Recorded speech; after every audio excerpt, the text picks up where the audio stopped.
आमदार हिरामण खोसकर यांच्यावर असा आरोप करण्यात येतोय का ते स्थानिक नाही आहेत आणि त्यांना कोणत्याही प्रकारचं मतदान देऊ नये अशी जी भूमिपुत्रांची आढावा बैठक झाली होती। आपल्याबरोबर हिरामण खोसकर आहेत, आपण त्यांच्याकडे जाणून घेऊया त्यांचं नेमकं काय म्हणणं आहे। दादा काय सांगाल, बैठक झाली त्याच्यात असा आरोप करण्यात आलाय की आपण स्थानिक नाही आहेत। मी 100% स्थानिक आहे।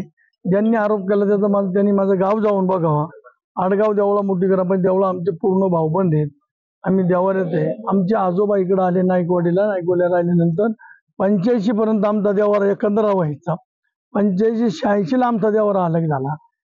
सर्व आमचे भाऊबंद नाईकवाडीला येऊन हिरवा देव आमचा जो राहायचा ते देवारा करायचा, आम्ही सगळे करायचो। पण काळांतरानं वाडा मोठा होत गेला, पूर्ण गाव हे झालं। मग त्यावेळेस ते देवळ्यावाल्यांनी देवारा वेगळा केला आणि आम्ही वेगळा केला। माझे आजोबा ह्या ठिकाणी आजोबा आले आणि राही बसले। त्यांना त्यावेळेस राही बसल्यानंतर त्यांना तळाळकी करायची, त्या ठिकाणी तळाळकीची त्यांना जमीन मिळाली।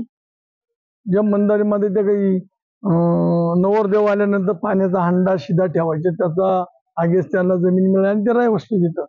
परंतु माझे सगळे भाऊबंद हे आडगाव देवळ्याला आहे।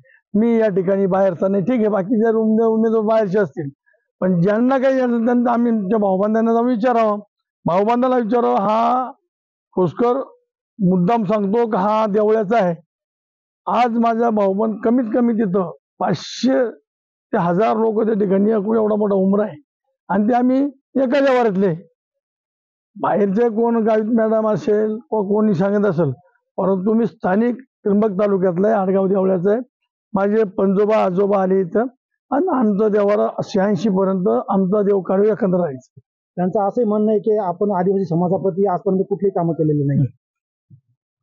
आता ते ज्याला उभं राहायचं तो सांगेलच, परंतु त्यांनी सामान्य सरपंच महादेव कोळी संघाचे आदिवासी जे काही कोळी कोकणा ठाकूर जे समाजाचे सरपंच त्यांना जाऊन विचारावं।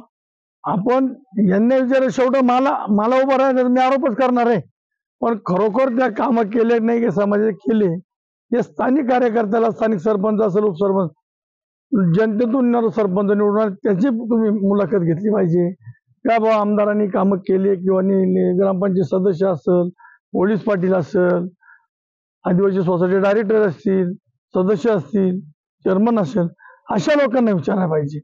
जो चुकायला तो समोरच्यावर आरोप करतोच, तो काही विषयच नाही। ते असे म्हणतात का तुमचा मतदारसंघ देवळाली, तुम्ही देवळालीची निवडणूक लढवली पाहिजे। देवळालीचा मतदारसंघ तो अनुसूचित जातीसाठी ही जमातीची जागा आहे आणि माझा गावच देवळा आहे मतदारसंघामध्ये इगतपुरीमध्ये आडगाव देवळा, तर ते सांगणं काही उपयोग नाही। आता ज्याला कोणा विचारते अशी लढावं, सरळ लढायला तयार आहे। यांना काय आरोप करायचे कारण मी लढायला तयार, मीला 100% सांगतो निवडून पण येणार आहे, मी लढणार पण आहे। बस जर पाहिलं तर आमदार खोसकरांना सांगितलं की 100% मी इथलाच रहिवासी असून मला जनता 100% निवडून येणार आहे। शैलेश पुरोहित, TV9 मराठी, इगतपुरी।